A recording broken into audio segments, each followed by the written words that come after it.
Life processes.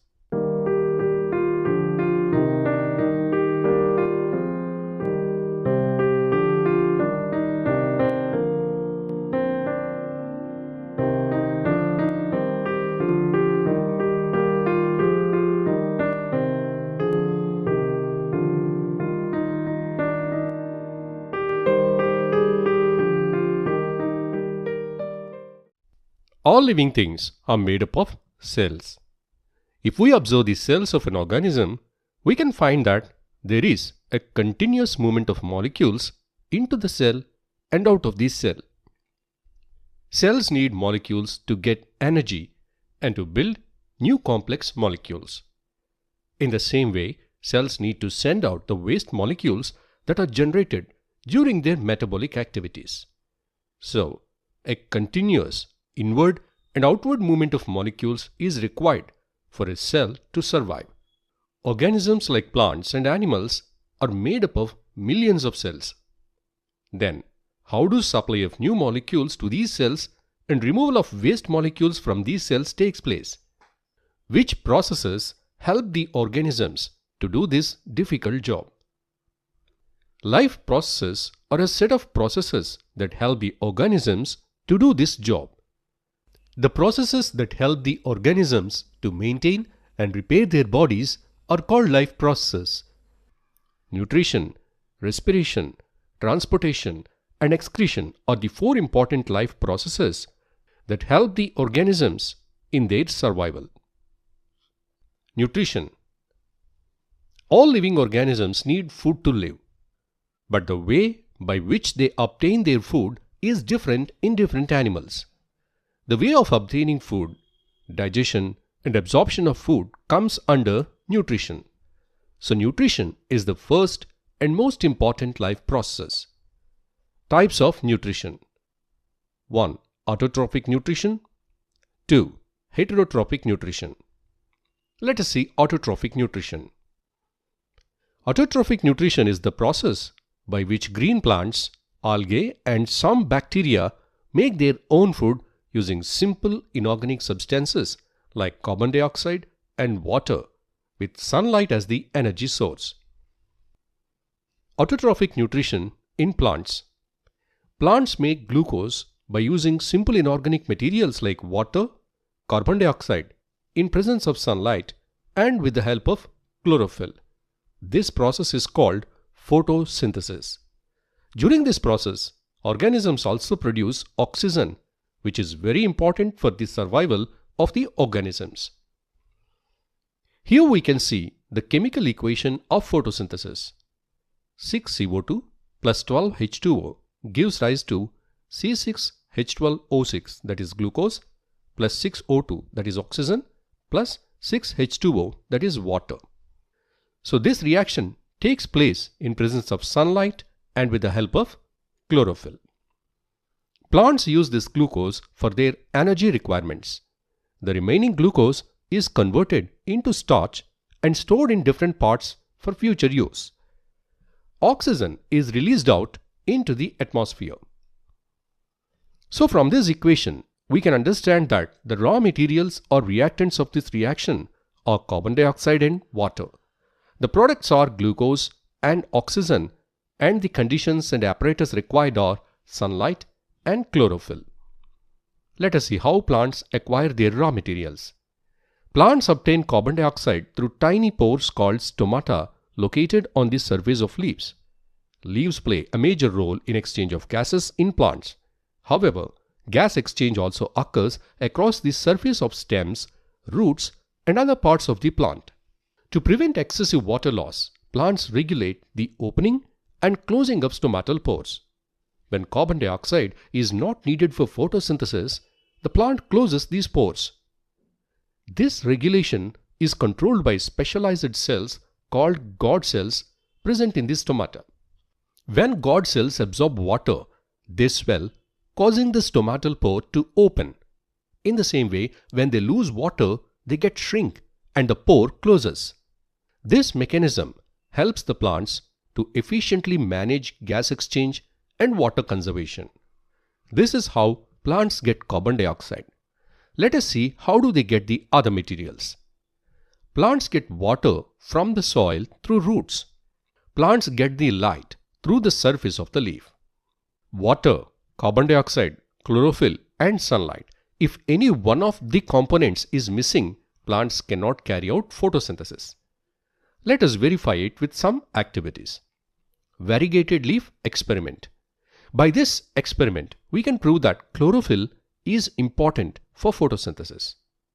For this, take a potted plant with variegated leaves, such as money plant or croton plant. 3 days, expose the plant to sunlight for approximately 6 hours. Pluck a leaf from the plant and identify the green areas on it. Trace these green areas onto a sheet of paper. Boil the leaf in water for few minutes to soften it. Transfer the boiled leaf into a beaker filled with alcohol.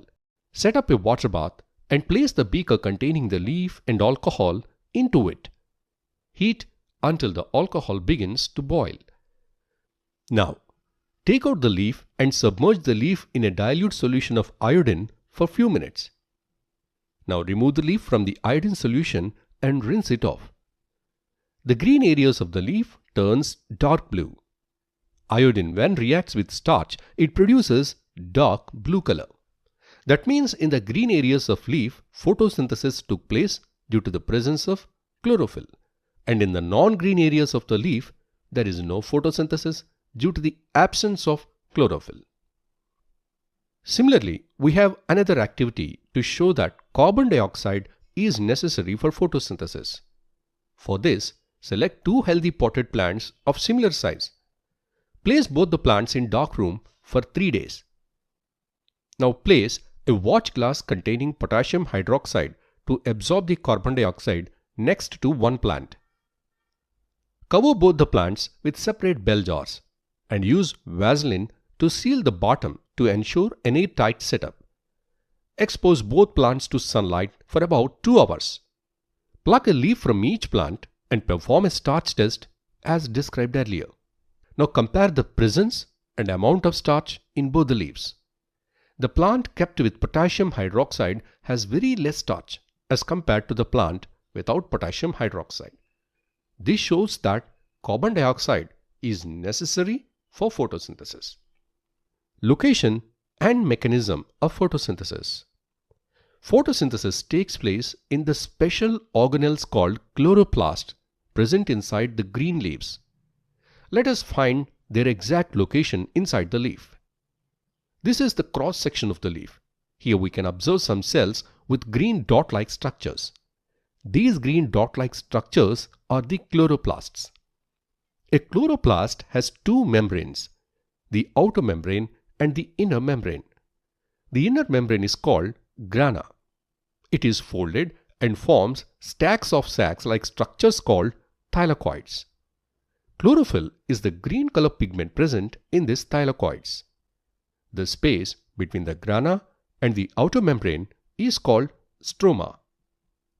Photosynthesis is a very complex process and it involves so many reactions in it. Some reactions of photosynthesis takes place in the grana and some reactions takes place in the stroma. Mechanism of photosynthesis.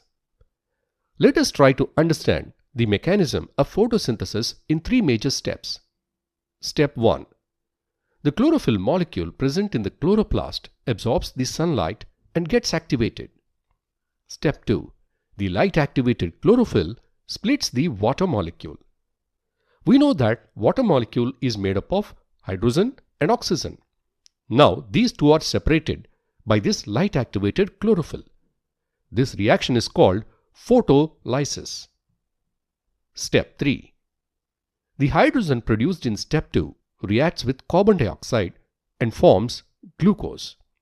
This is how glucose is made by the plants. But do plants make only glucose in their bodies? No. Apart from glucose, plants also make proteins in their bodies.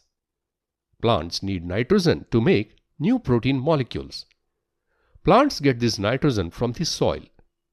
Nitrogen is present in the soil in the form of nitrites and nitrates. But from where do these nitrites and nitrates reach the soil? The nitrogen-fixing bacteria present in the soil converts the atmospheric nitrogen into nitrites and nitrates. This is all about nutrition in plants. Now let us see the heterotrophic nutrition. Heterotrophic nutrition. Heterotrophic nutrition involves obtaining ready-made organic food by consuming other organisms.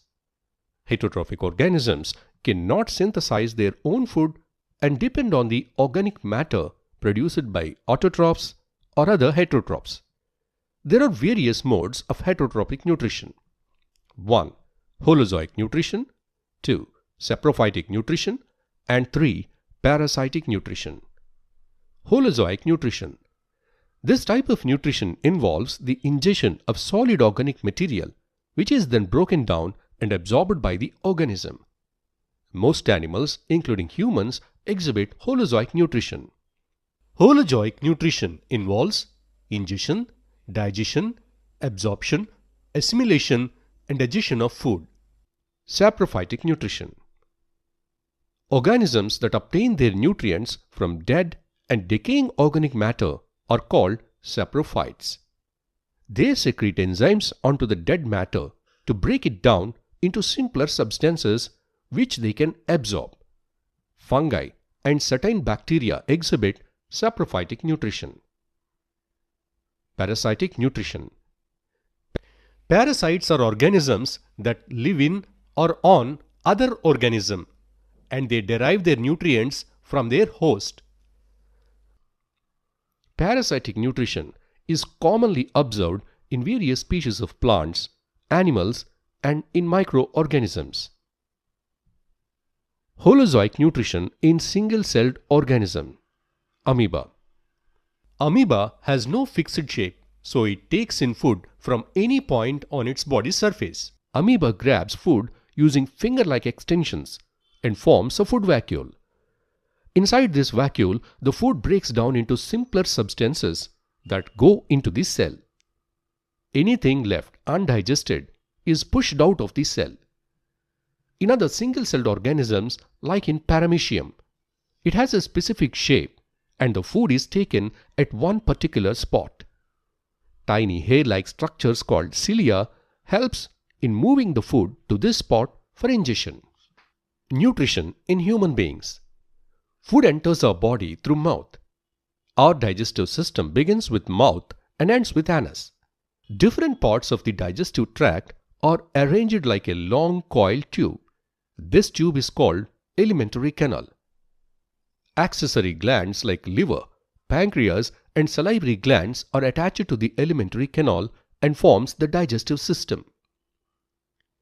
The food inside the mouth is made into a soft paste by the action of teeth and saliva. Saliva is a fluid that makes the food soft and wet. Saliva has an enzyme called as salivary amylase. It digests the starch partially.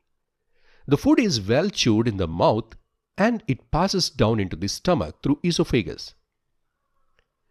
The rhythmic contractions of the esophagus help the downward movement of the food. These rhythmic contractions are called peristaltic movements. This is stomach. It is a hollow muscular organ. Gastric glands present in the walls of the stomach produce gastric juice. This gastric juice has different compounds in it. These compounds help the stomach to digest the food. Let us see the different components of this gastric juice. Gastric juice has pepsin, hydrochloric acid, and mucus in it. Pepsin is a protein digesting enzyme. The medium of the stomach should be acidic for the proper action of this pepsin. So, the medium of the stomach is made acidic by hydrochloric acid. Hydrochloric acid is a strong acid. It can cause damage to the stomach walls. A thick layer of mucus protects the walls of the stomach from the action of HCl. At the end of the stomach, there is a muscular sphincter called as pyloric sphincter. This sphincter releases the partly digested food slowly into the small intestine. Small intestine is the longest part of the alimentary canal. It is highly coiled to fit in less space. Pancreas secretes the pancreatic juice, intestinal glands secrete intestinal juice, and liver secretes bile juice into the small intestine. Pancreatic juice and intestinal juice have enzymes like trypsin, lipase, pancreatic amylase, peptidases, and nucleases. These enzymes help in the digestion of carbohydrates, fats, and proteins. The bile juice that comes from liver does two important jobs. 1. Emulsification of fats means converting the bigger fat droplets into smaller fat droplets. By doing this, the surface area of the fat droplets increases. Due to the increased surface area, enzymes can digest these fat droplets more efficiently. The second job of bile is to make the intestinal pH alkaline. In the small intestine, alkaline medium is required for the digestion of carbohydrates. The digestion of food gets completed in the small intestine. In the complete process of digestion, carbohydrates are converted to sugars, proteins are converted to amino acids, fats are converted to fatty acid and glycerol. Absorption of nutrients. The nutrients that are formed in the process of digestion are absorbed into the blood circulatory system. The absorption of nutrients takes place in the small intestine. The wall of this small intestine has numerous finger-like projections on its inner surface. These finger-like projections are called villi. Blood vessels and lymph vessels are present inside these villi. Nutrients get absorbed into these vessels and enters the bloodstream. Undigested food enters into the large intestine. The water present in this undigested food is absorbed into the blood. The remaining undigested waste is excreted out through anus. This is all about nutrition. Respiration. Respiration is a kind of chemical reaction that takes place inside the cells to release energy from nutrients like glucose. Aerobic respiration. In some organisms, oxygen is needed for the process of respiration. This kind of respiration is called aerobic respiration. So the respiration that takes place in the presence of the oxygen is called aerobic respiration. In aerobic respiration, one glucose molecule splits into two pyruvic acid molecules. This step takes place in the cytoplasm of the cell. Now, these pyruvic acid molecules enter the mitochondria. Inside the mitochondria, these pyruvic acid molecules turn into water and carbon dioxide. In this step, energy is released. The energy released during the process of respiration is used to make ATP molecules. ATP means adenosine triphosphate. Let's see how an ATP molecule is made. This is adenosine diphosphate. That means it is ADP. It has two phosphates in its chain. And this is an inorganic phosphate. The energy released during respiration reaction is utilized here to join the inorganic phosphate to ADP and forms the ATP. It has three phosphates. That means the energy derived from the respiration is stored in the chemical bond of terminal phosphate of ATP. When the terminal phosphate linkage in ATP is broken using water, the energy equivalent to 30.5 kilojoules per mole is released. This ATP molecule serves as the primary source of energy for various cellular activities. ATP can be used in the cells for the contraction of muscles, protein synthesis, conduction of nerve impulses, and for many other activities. For this reason, the ATPs are called as cell currency. Anaerobic respiration. In some organisms, oxygen is not needed for respiration. This type of respiration is called anaerobic respiration. In anaerobic respiration, less ATP are released compared to aerobic respiration. Anaerobic respiration is observed in organisms like in bacteria and in yeast.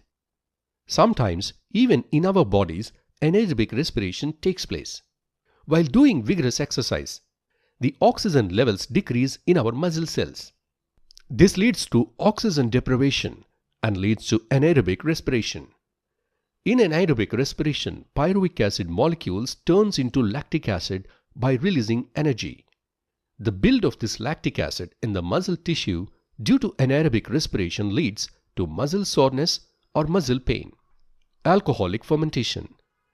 In organisms like yeast, during anaerobic respiration, pyruvic acid molecules are converted into ethanol and carbon dioxide.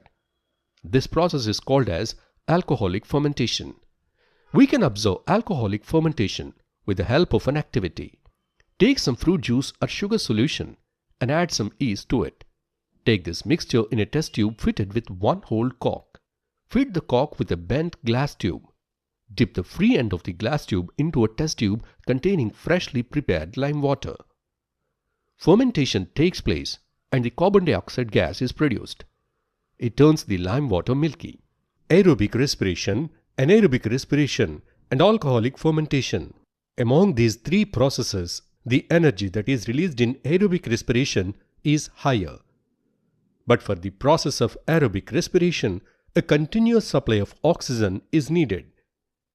Then how do aerobic organisms get the continuous supply of oxygen? It is done by breathing. Breathing. Plants have small pores on their leaves called stomata for the exchange of gases. Animals need special respiratory organs for the exchange of gases. We know that animals live on both land and in water. Terrestrial animals breathe the oxygen present in the air. Aquatic animals get the dissolved oxygen present in the water. Aquatic organisms have a faster breathing rate compared to terrestrial organisms because the amount of dissolved oxygen in water is relatively low. Fishes, for example, draw water into their mouths and then push it over their gills. Here the blood absorbs the dissolved oxygen from the water. Then how do terrestrial animals like humans get the oxygen? Let us see. Human respiratory system, structure and function. Human respiratory system is well designed to breathe oxygen from the atmosphere. Human respiratory system begins with a pair of nostrils. Air enters the nose through these nostrils. Thin hairs present in the nasal passage filters the dust particles that we breathe in. The nasal cavity is lined by mucus and it makes the air moist and humid. Now, this moist air enters the windpipe. Windpipe is also called as trachea. It is supported by C-shaped cartilaginous rings. These rings support the trachea and helps to keep it open position all the time. Windpipe divides into two branches. These branches are called bronchi. They are further divided into fine branches called bronchioles. Finally, these bronchioles are attached to small balloon-like structures. These balloon-like structures are called alveoli. Exchange of gases. The wall of the alveoli is only 1 cell thick and it has a network of blood capillaries. Here, the exchange of gases takes place between the blood and alveoli. The blood that comes from the body parts has more carbon dioxide in it. The air that enters the alveoli has more oxygen in it.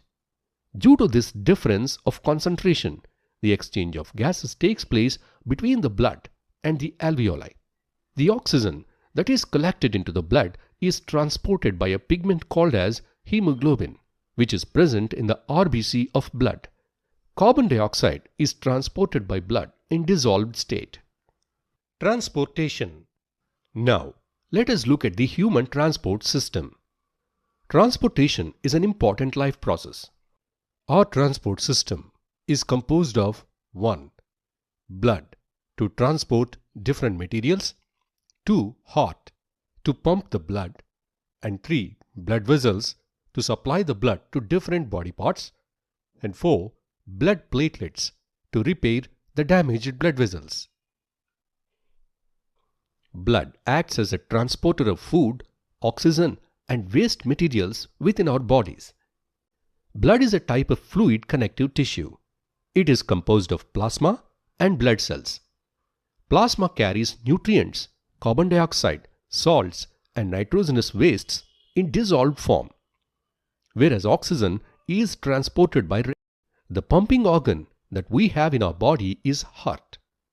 Just like how an electric motor pumps water in the pipes, heart pumps the blood into the blood vessels. Our heart is a muscular organ. It is in the size of our fist. Heart does two important jobs. The first job is to collect deoxygenated blood from the different parts of the body and send it to the lungs for oxygenation. This task is done by the right side chambers of the heart.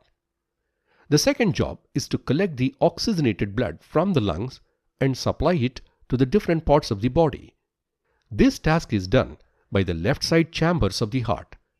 But these two tasks are performed at the same time. At first, left atrium and right atrium gets relaxed or dilated. Then left atrium gets the oxygenated blood from the lungs. Right atrium gets the deoxygenated blood from the body parts. Now both these chambers get contracted and pump the blood into the bottom chambers. Now the left ventricle gets contracted and sends the oxygenated blood to the body parts. At the same time, right ventricle pumps the deoxygenated blood to lungs. Ventricles possesses thicker muscular walls compared to atria because they need to pump blood to various organs. Valves prevent the backward flow of blood during the contraction of atria or ventricles. Heart structure in animals with different energy needs. Birds and mammals have a four-chambered heart with complete separation between the oxygenated and deoxygenated blood. The separation of these right and left sides of the heart prevents oxygenated and deoxygenated blood from mixing. If the mixed blood is supplied to the body, the amount of oxygen supply decreases and the energy production also decreases. This separation allows for efficient oxygen delivery to meet their high energy demands. Amphibians and reptiles. They have three-chambered hearts, allowing some mixing of oxygenated and deoxygenated blood. Fishes. They have two-chambered hearts. Blood is pumped to the gills for oxygenation and then directly to the rest of the body. This type of circulation is called single circuit circulation because in a complete cycle of circulation, the blood flows through the heart only once. Double circuit circulation. In mammals, the blood travels through the heart twice in one complete cycle of blood circulation. One time between heart and lungs and the second time between heart and body parts. So this type of circulation is called double circuit circulation or double circulation. Now we will study about the blood and blood vessels. In our bodies, we have three different types of blood vessels named as arteries, veins and capillaries. Arteries carry the oxygenated blood from heart to different parts of the body. Heart pumps the blood into arteries with great pressure. So arteries have thick and elastic walls to resist this blood pressure. Veins collect the deoxygenated blood from body parts and carry it to the heart. Veins do not have thick walls since the pressure of blood is low in veins. But veins have valves in them. Due to these valves, the flow of blood takes place only in one direction. To supply the materials to cells, arteries split into thin fine tubules called capillaries. The other ends of these capillaries join together again to form the veins. Blood pressure. Blood pressure refers to the force exerted by blood against the walls of blood vessels. Arteries typically experience high blood pressure compared to veins. Systolic pressure denotes the pressure in arteries during ventricular contraction, while diastolic pressure indicates the pressure during ventricular relaxation. Normal blood pressure is around 120 mmHg systolic and 80 mmHg diastolic. A sphygmomanometer is used to measure blood pressure. Any obstruction or blocks formed in the arteries leads to high blood pressure or hypertension. If this is not treated, it may lead to rupture of blood vessels and leads to serious problems. Repair of damaged blood vessels. If our blood vessels are cut in any accident, blood flows out through these blood vessels. This leads to 1. Loss of blood and 2. Decrease of pressure in the circulatory system. To stop the bleeding, blood platelets move to the site of leakage and plug the cut temporarily. permanent clotting of blood takes by the help of various clotting factors present in the plasma of the blood. Here is a question for you. If the plasma contains blood clotting factors, why don't they clot the blood in the blood vessels? If you know the answer, please write it in the comments. Lymphatic system. Just like blood circulatory system, we have another system in our body called as lymphatic system. Lymph flows in this system. Lymph is a colorless fluid. The plasma, proteins and some blood cells escapes out through the small pores present in the walls of the capillaries. They get accumulated in the intercellular spaces of different tissues. Later this fluid becomes the lymph. It is similar to the plasma of blood but colorless and contains less protein. This lymph enters the lymphatic vessels through the lymph capillaries. Finally, these lymph vessels are open into the large veins. Lymphatic system does two important jobs. The first job of lymph is to absorb the digested fats in the intestines. We can see the lymph vessels in the villi of the small intestine, where the absorption of nutrients takes place. The second task is to collect the extracellular fluid and deposits it into the bloodstream. This is all about human transport system.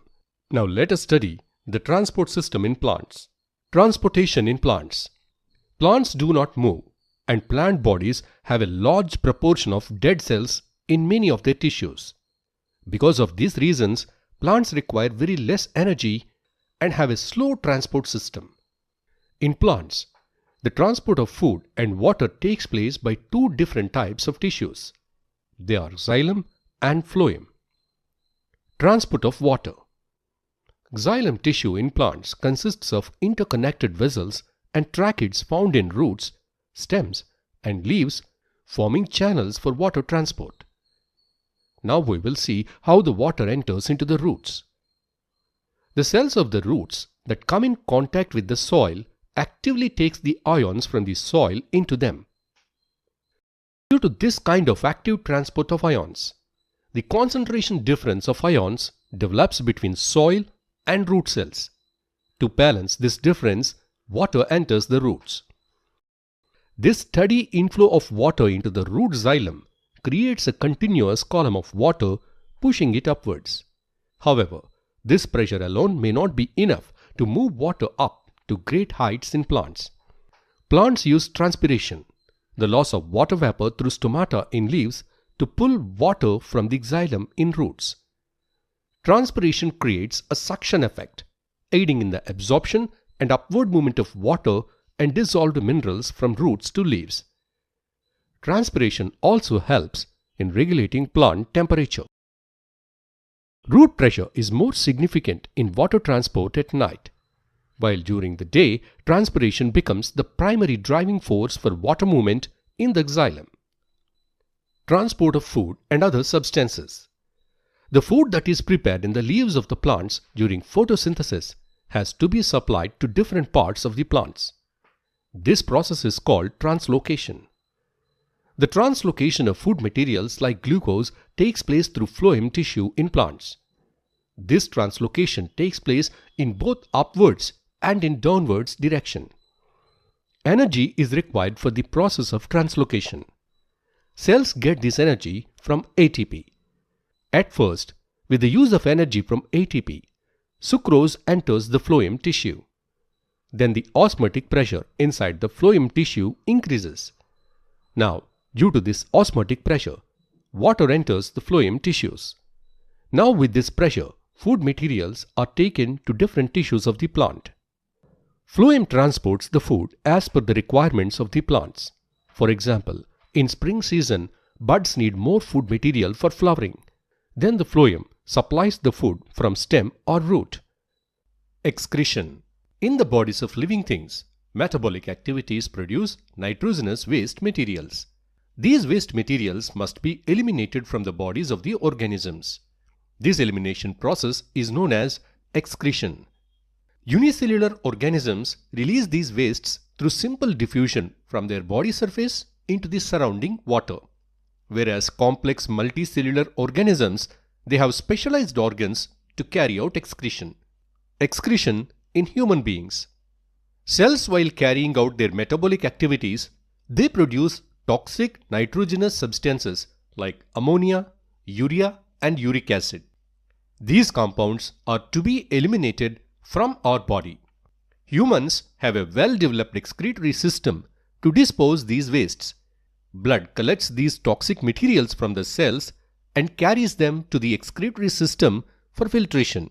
Human excretory system has 2 kidneys, 2 ureters, 1 urinary bladder, and 1 urethra. Kidneys have tiny filtering units called as nephrons. Nephrons are the structural and functional units of the kidney. They filter the wastes from the blood. Each nephron has a tuft of capillaries called as glomerulus and a cup-like structure called Bowman's capsule. Nephrons filter the blood and removes the wastes like urea, uric acid, and creatinine. Useful materials like glucose, amino acids, and salts also get filtered into the Bowman's capsule, but later they get reabsorbed back into the blood circulatory system. Filtered wastes along with water is called as urine. It enters the urinary bladder through ureters. Once the bladder is full, it triggers the sensation of urination. When we relaxes the muscles of our urinary bladder, then the urine flows out through the urethra. Excretion in plants. Plants have different ways of getting rid of waste compared to animals. During photosynthesis, plants produce oxygen, which can be considered as a waste product. It is released out through stomata. Plants get rid of excess water through stomata by a process called transpiration. Some waste products are stored in dead cells and in old leaves. By shedding these leaves, they get rid of the wastes. Some plants excrete waste substances into the soil, which in turn increases the soil fertility. Plants also store certain wastes in cellular vacuoles. Certain plants excrete waste materials in the form of resins and gums as a means of defense, protection, and waste management. This is all about the chapter Life Processes. Thanks for watching. Please like the video. Please share this video with your friends.